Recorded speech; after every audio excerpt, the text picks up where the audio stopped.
May nadaanan akong homeless na may alagang aso. Nanghingi siya ng ng pagkain na ng aso, kaya bumili ako ng cat food. Tsaka pansit na rin niya. Guys, oh. Nanghingi siya ng pagkain ng aso.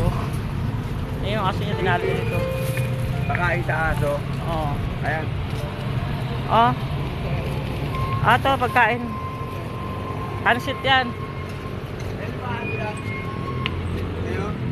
Ah. Kawawa naman yung mga aso mo, may magalis na oh. Pati yun, pati di magkabutin yan.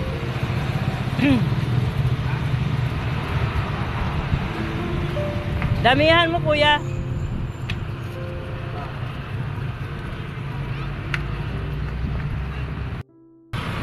Dagdagan mo kuya.